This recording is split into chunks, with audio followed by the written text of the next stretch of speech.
देखो बच्चों, हम लोगों ने अभी तक कौन कौन से इफेक्ट पढ़ लिए हैं।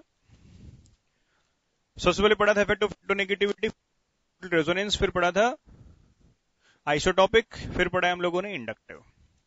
इंडक्टिव के बेस में हम लोगों ने acid strength, stability of carbocation, stability of carbanion, वो भी शायद डिस्कस कर लिया था। अब हम बात करेंगे एक इफेक्ट और आता है, जिसको बोलते हैं इफेक्ट ऑफ सॉल्वेंट। कि सॉल्वेंट भी कई बार क्या करता है, इंपॉर्टेंट रोल प्ले करता है, ठीक है। और बात करेंगे बेसिक स्ट्रेंथ ऑफ अमीन्स। किसकी बात करने वाले हैं? आपका बेसिक स्ट्रेंथ ऑफ अमीन्स, ठीक है। तो हेडलाइन डाल दो बच्चों, effect of solvent. Effect of solvent. और बस ये इफेक्ट ऑफ सॉल्वेंट की बात करेंगे। देखो बच्चों, इसमें अभी पॉइंट नोट करो, लिखो। देखो, जनरली जो रिएक्शंस हैं उनको हम दो तरीके से कैरी आउट करते हैं। अगर हम किसी भी रिएक्शन की बात करें तो दो तरीके से प्रोसीड कर सकती है। Either it will proceed in the gaseous state, ठीक है, और it will proceed in any medium. Medium generally क्या होता है आपके पास? सॉलिड से देखो, मैक्सिमम रिएक्शंस क्या होती हैं? एक्वस मीडियम में कैरी की जाती हैं। एक्वस सॉल्यूशंस में क्या करती हैं? आपका प्रोसीड करती हैं। Either the reaction will proceed in the gaseous phase और इन एनी मीडियम सॉल्वेंट की, ठीक है। अब सॉल्वेंट को हम फर्दर क्लासिफाई करेंगे दो तरीके से। आप लोगों को पता है कि नॉन पोलर सॉल्वेंट और एक कौन से सॉल्वेंट होते हैं? One are the polar solvents. दो टाइप के सॉल्वेंट्स हैं, ठीक है। नॉन पोलर कौन है? जिनकी डायपोल मोमेंट कितनी होती है? 0 होती है। और पोलर कौन से? जिनमें dipole moment is not equal to 0, उनको हम क्या बोलते हैं? They are called as polar solvents. Please don't it, सिर्फ बोर्ड पे ध्यान रखिए। For example, come in if it is CCl4, अगर हम CCl4 की बात करें, ठीक है, कार्बन टेट्रा क्लोराइड है, ये रहा carbon, here it is chlorine, chlorine, chlorine and chlorine, 4 chlorine है। नेट डायपोल मोमेंट ये पार्ट इधर है, इधर है, इधर है और इधर है। नेट डायपोल मोमेंट कितना बन गया आपका? That come out to be 0। तो कैसा सॉल्वेंट होगा आपके पास? दिस नॉन पोलर सॉल्वेंट, ठीक है। अगर हम एसीटोन की बात करें, से CH3 C double bond O CH3 group, this is acetone. इसमें क्या होता है? इधर क्या होगा? डायपोल मोमेंट होगी, यानी कि net dipole moment is not equal to 0। ये कैसा सॉल्वेंट टाइप है? This is polar solvent. Water की बात करते हैं, ऑक्सीजन, हाइड्रोजन, हाइड्रोजन, ये पार्ट इस तरफ है, ये पार्ट इस तरफ है, नेट डायपोल मोमेंट इस तरफ होगी, वो 0 नहीं है। कैसे आपके पास? पोलर सॉल्वेंट है। अमोनिया की बात करते हैं, ये पार्ट इस तरफ है, ये पार्ट इस तरफ है, ये पार्ट इस तरफ है, ये पार्ट इस तरफ है, इसमें भी डायपोल मोमेंट 0 नहीं है। तो कैसा आपके पास? This is also polar solvent, ठीक है। कोई प्रॉब्लम किसी को इसके अंदर? मीन टू से ये हमारे सामने कैसे आपके पास? These are solvents. अब पोलर को फर्दर हम दो तरीके से क्लासिफाई करते हैं बच्चों। एक होता है प्रोटिक सॉल्वेंट, एक होता है एप्रोटिक सॉल्वेंट। प्रोटिक वर्ड कहीं ना कहीं कहां से राइज हुआ है? प्रोटॉन से राइज हुआ है। प्रोटॉन यानी कि क्या होता है आपका? H positive. बेसिकली जिनके अंदर हाइड्रोजन के ऊपर पार्शियल पॉजिटिव चार्ज आ जाते हैं उनको हम बोलते हैं प्रोटिक सॉल्वेंट्स। और जिनमें हाइड्रोजन के ऊपर कोई चार्ज नहीं, यानी कि हाइड्रोजन का जो बॉन्ड है वो कैसा है? ऑलमोस्ट नॉन पोलर होता है, उनको हम क्या बोलते हैं? They are called as aprotic solvents, ठीक है। अब प्रोटिक सॉल्वेंट देखो, हाइड्रोजन के ऊपर हम पॉजिटिव चार्ज की बात कर रहे हैं, यानी कि hydrogen should be attached to the electronegative atom. किससे जुड़ा होना चाहिए आपका? इलेक्ट्रोनेगेटिव एटम से जुड़ा होना चाहिए। इनमें क्या होता है? Hydrogen is attached to electronegative atoms. कौन कौन से? या तो फ्लोरीन हो या ऑक्सीजन हो या फिर नाइट्रोजन हो। अगर किसी सॉल्वेंट में हाइड्रोजन फ्लोरीन ऑक्सीजन नाइट्रोजन से जुड़ा हुआ हो, उनको हम क्या बोलते हैं? They are called as protic solvents, ठीक है। एप्रोटिक बाकी सारे क्या बन जाएंगे आपके पास? एप्रोटिक बन जाएंगे। अब जो प्रोटिक सॉल्वेंट्स हैं बच्चों, इनकी एक बड़ी इंपॉर्टेंट प्रॉपर्टी होती है जैसे वाटर कैसा सोलेंट हो गया, प्रोटिक है। अमोनिया कैसा सोलेंट है, प्रोटिक है। अगर हम मिथाइलामीन की, इथाइलामीन की बात करें, CH3 CH2 NH2 ग्रुप है, ये हाइड्रोजन कैसे जुड़े हुए हैं, नाइट्रोजन से, तो कैसा होगा आपका, प्रोटिक सोलेंट होगा। जो प्रोटिक सोलेंट्स होते हैं, ठीक है, इनकी दो प्रॉपर्टी बड़ी इंपॉर्टेंट है।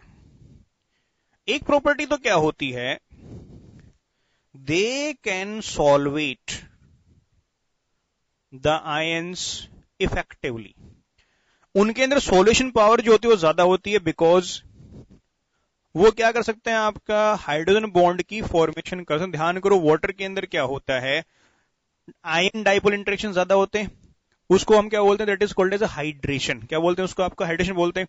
तो जो प्रोटिक सोलेंट है उनमें क्या होता है, आयन के साथ क्या होता है, हाइड्रोजन बॉन्डिंग की फॉर्मेशन हो सकती है, तो सॉल्यूशन क्या होगा आपका, ज्यादा होगा। और एक प्रॉपर्टी होती है, they have high value of dielectric constant की। क्या होता है आपका, डाई इलेक्ट्रिक कांस्टेंट की। और ये जो के होता है, this is basically force in vacuum upon क्या होता है आपका, फोर्स इन मीडियम, ठीक है। फॉर एग्जाम्पल बच्चों, जो वाटर होता है इसका डाई इलेक्ट्रिक कांस्टेंट कितना होता है, 81 होता है। कितना होता है आपके पास, 81 है। इसका सिग्निफिकेंस समझो कि मान लो Na पॉजिटिव और Cl नेगेटिव, ये केस आपके सामने है, ठीक है। इनके बीच में जो फोर्स है वो 81 न्यूटन की फोर्स है। कितने की फोर्स है आपके पास, 81 न्यूटन की फोर्स है, ठीक है। तो अगर इनको एयर में फोर्स 81 न्यूटन की है, NaCl को आप पानी में डिप कर दो, NaCl मॉलिक्यूल पानी में डिप कर दिया, तो देखो फोर्स इन मीडियम, फॉर्मूला क्या बन गया, फोर्स इन वैक्यूम अपॉन क्या होता है, के, यानी कि 81 अपॉन 81 सिर्फ कितने न्यूटन की फोर्स रह जाएगी, 1 न्यूटन की फोर्स। अगर डाइलेक्ट्रिक कांस्टेंट ज्यादा है तो उनको सेपरेट करना क्या होता है, इजी होता है। उनको सेपरेट करना क्या होता है आपका, इजी होता है। इसीलिए गैसेस फेज हो, एप्रोटिक सोलेंट हो या पोलर सोलेंट हो, उनमें रिएक्शन मैकेनिज्म पे ज्यादा डिफरेंस नहीं आने वाला है। रिएक्शन ऑलमोस्ट क्या होगा आपका, सेम तरीके से प्रोसीड करेगी। लेकिन अगर प्रोटिक सोलवेंट है, कौन सा सोलेंट आपके पास, प्रोटिक सोलेंट है, वहां पर ऑर्डर हो या रिएक्शन मैकेनिज्म हो, दैट कैन बी डिफरेंट। वो क्या हो सकता है आपका, डिफरेंट हो सकता है, बिकॉज इनकी ये दो प्रॉपर्टी आपको दिखाई दे रही है। पहले इसको नोट करो, फिर मैं पॉइंट आप लोगों को डिस्कस करता हूं। लिखो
मुझे नोट कर लिए।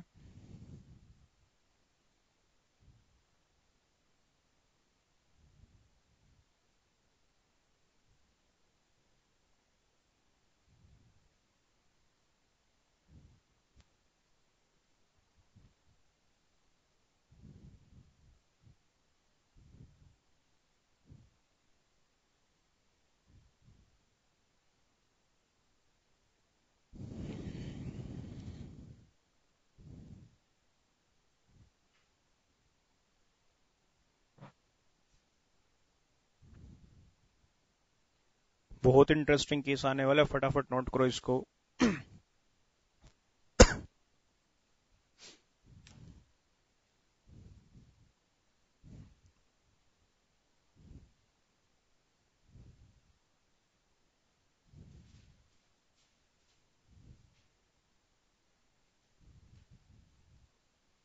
हाँ जी, क्लियर है यहां तक का पार्ट?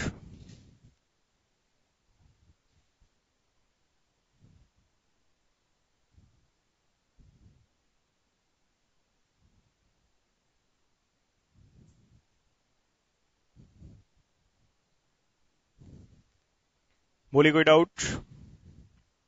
अरे बोलो कोई डाउट? क्लियर है पॉइंट आप लोगों को? अब लिखो, एक पॉइंट नोट करिए। The reaction mechanism in gaseous phase comma non-polar solvent or aprotic solvent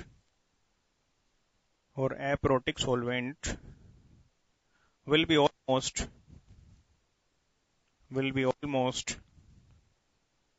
equal, will be almost same करिएगा, equal नहीं, almost same, but in case of protic solvents the reaction mechanism may be different. The reaction mechanism may be different as the protic solvents can solvate the ions more effectively.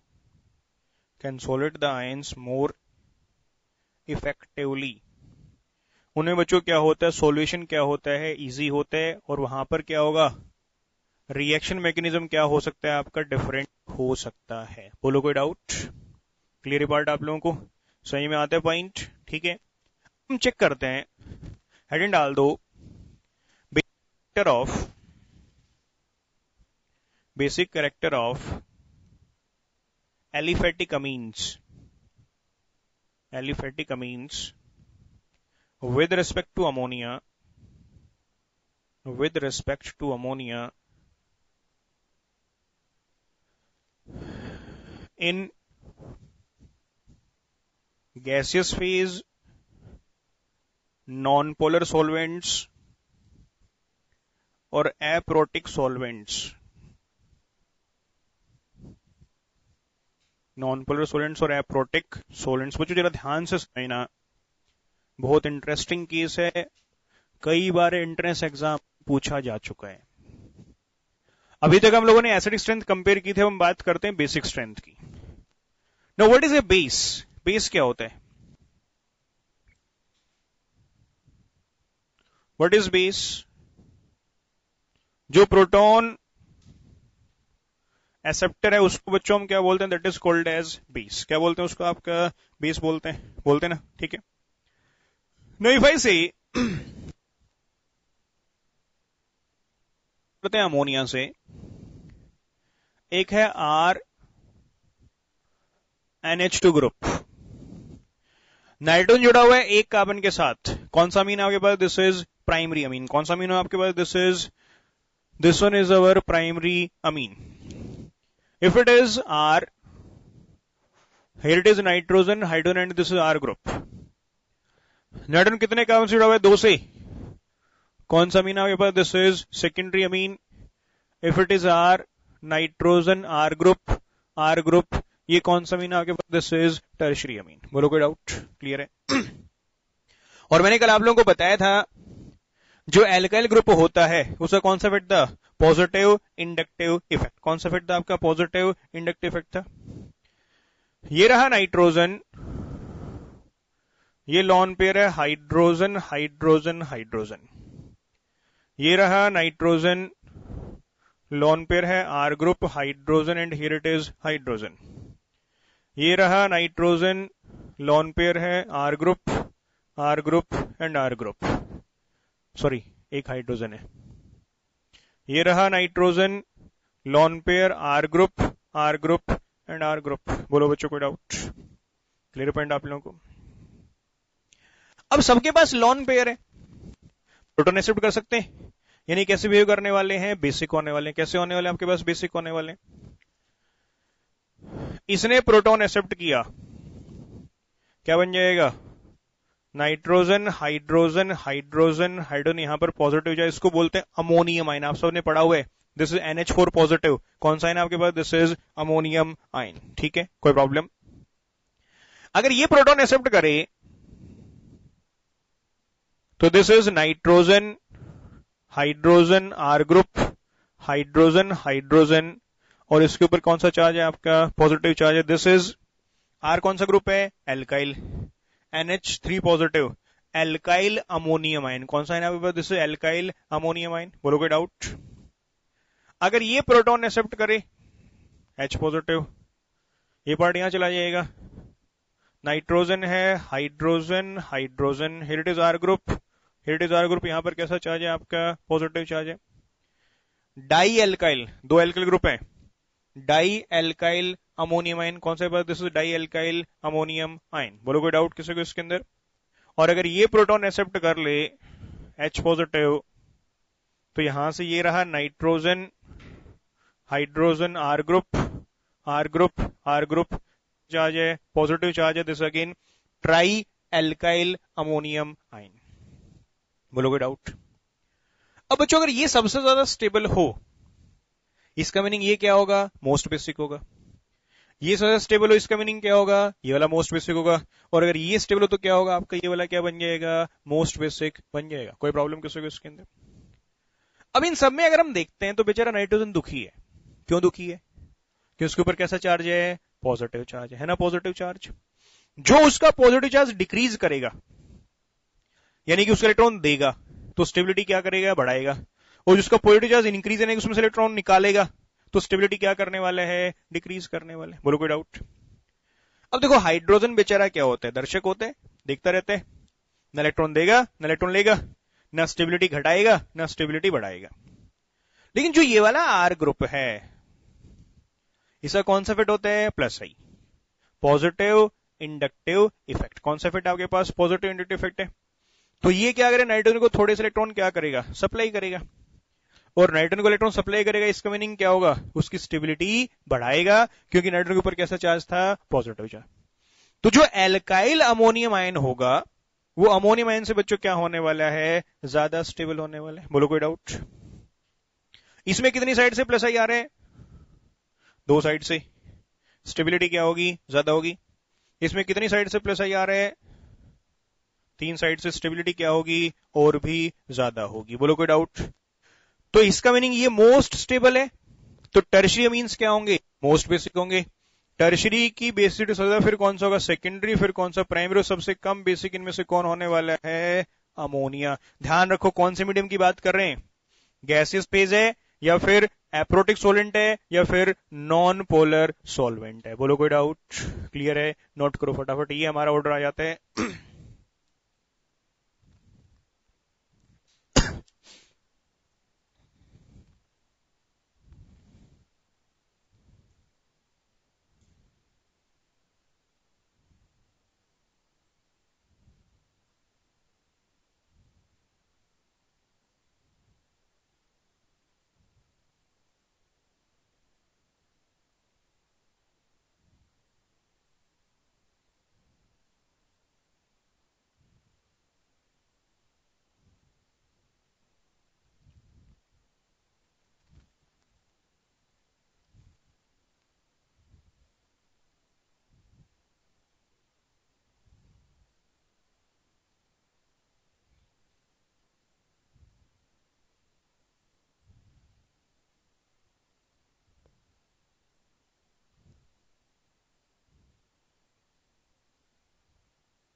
बच्चों clear, बोलो कोई doubt.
बच्चों clear? बोलो कोई doubt? सबको समझ में आ गया है? अब इसी को अगर मैं मीडियम बदल दूं तो देखो क्या हो, हेडलाइन डाल दो इसी के अंदर, basicity in case of protic solvents, और इसमें हम सोलेंट यूज करेंगे एक्वस, हेडलाइन ब्रेक ऑब्लिक करके एक्वस मीडियम कर देना, एक्वस मीडियम।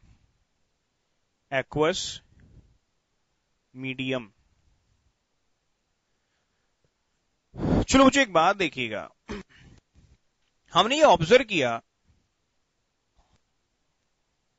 कि अकॉर्डिंग टू इंडक्टिव इफेक्ट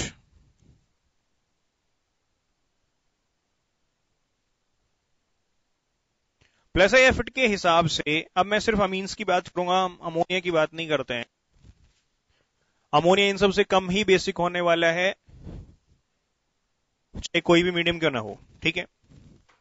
अब यहां पर according two plus I effect और क्या बना है, थ्री मोस्ट बेसिक है, फिर सेकेंडरी, फिर कौन है बच्चों आपका प्राइमरी है, कोई प्रॉब्लम किसी को इसके अंदर, क्लियर पॉइंट आप लोग।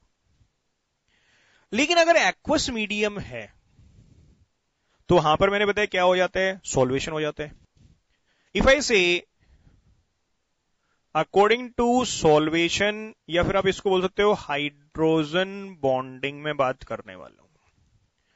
देखो जब तक ये गैस फेज में थे या फिर एप्रोटिक सोलेंट में थे या फिर नॉन पोलर सोलेंट में थे कोई प्रॉब्लम नहीं थी, अब प्रॉब्लम शुरू ये होगी, जो ये प्राइमरी अमीन का सोल्ट बना या केटाइन बना है, अमोनियम आयन जो बना है, इसके पास 1 2 3 हाइड्रोजन एटम है ना, यानी कि यहां पर 1 2 एंड 3 कितने हाइड्रोजन बॉन्ड्स की फॉर्मेशन हो सकती है, 3।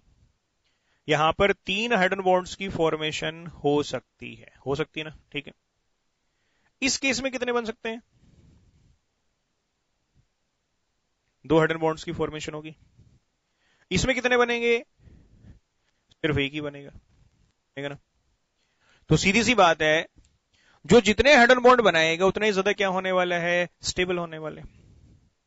यानी कि अगर मैं इसकी बात करता हूं, in case of aqueous medium या फिर ऐसा सोलेंट जो क्या कर सकता है, आपका हाइड्रोजन बॉन्ड बना सकता है, उस केस में ऑर्डर रिवर्स हो गया ना हमारा, प्राइमरी क्या होगा, मोस्ट होगा, फिर सेकेंडरी, और फिर कौन होगा आपका टर्शियरी। एग्जैक्टली ऑपोजिट ऑर्डर आ रहा है। अब इन दोनों का क्या करना पड़ेगा, रिजल्टेंट निकालना पड़ेगा। भाई इंडक्टिव तो बोल रहा है कि टर्शियरी ज्यादा बेसिक होना चाहिए, please don't write sir, board पे ध्यान रखो, बहुत इंपॉर्टेंट कॉन्सेप्ट है, कई बार 8 एडवांस में क्वेश्चन आ चुके हैं इसके ऊपर, कई बार नीट में आ चुका है, कई बार एम्स में आ चुका है। मीडियम बदलेंगे ऑर्डर बदल जाएगा, एल्काइल ग्रुप बदलेंगे ऑर्डर बदल जाएगा, वो आपको फॉलो करना है कि देखो किस केस में क्या होने वाला है।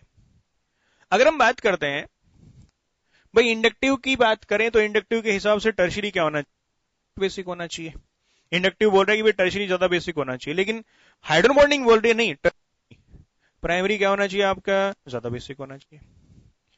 लेकिन सेकेंडरी लगभग थोड़ा दोनों कर रहे हैं भाई, ओपोज भी नहीं कर रहे हैं, फेवर भी नहीं कर रहे हैं, यानी कि एक हिसाब से सेकेंडरी तो क्या होगा, हर केस में दोनों से क्या होने वाला है, ज्यादा बेसिक होने वाला है। यानी कि सेकेंडरी हमेशा ज्यादा बेसिक होगा किससे, प्राइमरी से। अब अगर इंडक्टिव स्ट्रांग है, इंडक्टिव डोमिनेट कर रहे हैं, यानी कि इफ प्लस आई डोमिनेट्स, अगर इंडक्टिव इफेक्ट डोमिनेट कर रहे हैं हाइड्रोजन बॉन्डिंग को, तो इंडक्टिव किसको स्ट्रांग बता रहे हैं, टर्शियरी को। तो सेकेंडरी के बाद फिर कौन आना चाहिए आपका, टर्शियरी, और फिर कौन बन जाएगा आपका प्राइमरी। ये किसकी बात कर रहे हैं आपका, हम इंडक्टिव की बात कर रहे हैं। लेकिन अगर इफ हाइड्रोजन बॉन्डिंग डोमिनेट्स, अगर हाइड्रोजन बॉन्डिंग क्या करती है, डोमिनेट करती है, ठीक है, उस केस में क्या होगा, हाइड्रोजन बॉन्डिंग किसका फेवर कर रहे हैं, प्राइमरी का। तो सेकेंडरी के बाद कौन आएगा, प्राइमरी, और उसके बाद कौन आएगा आपका टर्शियरी। बोलो कोई डाउट, ये ऑर्डर बनेगा। यानी कि अलग अलग केस आएंगे हमारे सामने। एक केमिकल बॉन्डिंग आया था with increase in molecular mass, अगर मोलिकुलर मास बढ़ता है तो हाइड्रोजन बॉन्डिंग क्या करती है, डिक्रीज करती है, हाइड्रोजन बॉन्डिंग क्या करती है, डिक्रीज करती है। लेकिन इंडक्टिव इफेक्ट, कल ही मैंने आप लोगों की क्लास में बताया था, bulky and more branched is the alkyl group, stronger will be the inductive effect. यानी कि मॉलिक्यूलर मास ज्यादा होगा तो इंडक्टिव स्ट्रॉन्ग होगा, लेकिन हाइड्रोजन बॉन्डिंग क्या होगी आपके पास, वीक होगी। जो हाइड्रोजन बॉन्डिंग है that is inversely proportional to molecular mass, लेकिन इंडक्टिव इफेक्ट जो होता है चाहे वो प्लस आई जो इफेक्ट है that is directly proportional to क्या होता है आपका मॉलिक्यूलर मास। तो सिचुएशन ये है, ये केस कब आता है बच्चों हमारा, when R is equal to CH3 group. अगर ये मिथाइल ग्रुप हो, जो यहां पर R ग्रुप लगे हुए, अगर वो कौन से ग्रुप है, मिथाइल ग्रुप है, तो उसमें कौन डोमिनेट करेगा, हाइड्रोजन डोमिनेट करेगा। और अगर R जो ग्रुप है वो CH3 से बड़ा ग्रुप है, इथाइल हो, प्रोपाइल हो, आइसोप्रोपाइल हो, ब्यूटाइल हो, आइसोब्यूटाइल कोई ग्रुप है अगर है, तो उस केस में कौन डोमिनेट करेगा, आपका इंडक्टिव डोमिनेट करेगा। Secondary then tertiary then primary will be the order. लेकिन अगर हमारा जो R ग्रुप है, ठीक है, वो किसके बराबर है, आपका CH3 के बराबर है। किसके बराबर है, आपका CH3 के बराबर है।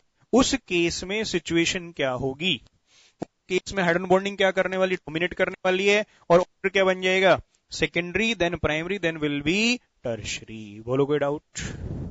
हाँ जी, दोबारा बता देता हूं, दोबारा से देख लो भाई। देखो इंडक्टिव किसका फेवर कर रहे हैं, इंडक्टिव क्या बोल रहा है, टर्शियरी ज्यादा, फिर सेकेंडरी, फिर प्राइमरी, इसमें तो कोई दिक्कत नहीं है, ठीक है।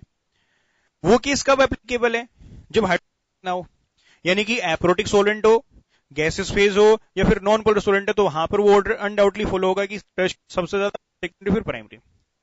लेकिन अगर आपने मीडियम बदल दिया, पानी में बात कर रहे हैं, एक्वा सोल्यूशन की बात कर रहे हैं, या फिर ऐसा सोलेंट की बात कर रहे हैं जहां पर कौन सा है, प्रोटिक सोलेंट है, जो हाइड्रोजन बॉन्डिंग कर सकते हैं, सोल्यूशन इफेक्ट क्या होगा आपका, एप्लीकेबल हो जाएगा। अब हाइड्रोजन बॉन्डिंग है according to solution effect, primary सबसे ज्यादा बेसिक होना चाहिए, फिर सेकेंडरी, फिर टर्शियरी, ठीक है। तो ये दोनों ना एक दूसरे का कॉन्ट्रडिक्शन हो रहे हैं, क्या हो रहे हैं, कॉन्ट्रडिक्शन हो रहे हैं, ठीक है। अब इसमें क्या है, सेकेंडरी जो है वो थोड़ा थोड़ा दोनों का फेवर हो रहा है, क्या हो रहा है आपके पास, फेवरेबल केस है, ठीक है। तो सेकेंडरी तो हर दोनों सिचुएशन में क्या होगा, मोस्ट बेसिक होगा ही होगा। अब इंडक्टिव किसका फेवर कर रहा है, टर्शियरी का फेवर कर रहा है ना। तो अगर इंडक्टिव डोमिनेट करे तो सेकेंडरी के बाद टर्शियरी आएगा, फिर प्राइमरी आएगा। लेकिन अगर हाइड्रोजन बॉन्डिंग डोमिनेट करे तो किसका फेवर कर रहा है, प्राइमरी का। सेकेंडरी के बाद प्राइमरी, फिर कौन आएगा आपका, टर्शियरी। अब मॉलिक्यूलर मास अगर बढ़ता है तो इंडक्टिव बढ़ता है, लेकिन हाइड्रोजन बॉन्डिंग क्या करती है, घटती है। CH3 सबसे छोटा एल्काइल ग्रुप है, अगर ये है तो हाइड्रोजन बॉन्डिंग डोमिनेट करेगी, और उस केस में ऑर्डर क्या आएगा, secondary then tertiary then primary. लेकिन CH3 से बड़ा कोई भी ग्रुप है, चाहे इथाइल है, प्रोपाइल है, आइसोर है, तो वहां पर क्या होगा, इंडक्टिव डोमिनेट कर जाएगा, and in that case order will become secondary then primary then will be tertiary. उल्टा बोल दिया, ये secondary, tertiary and primary, then is secondary, primary, और क्या होगा आपका, टर्शियरी, ठीक है। Clear point. अब एरोमेटिक अमीन आगे चल, एजुकेशन किसको किया है, एरोमेटिक डिस्कस किया गया है। बोलो कोई डाउट, क्लियर, नोट कर लो फटाफट।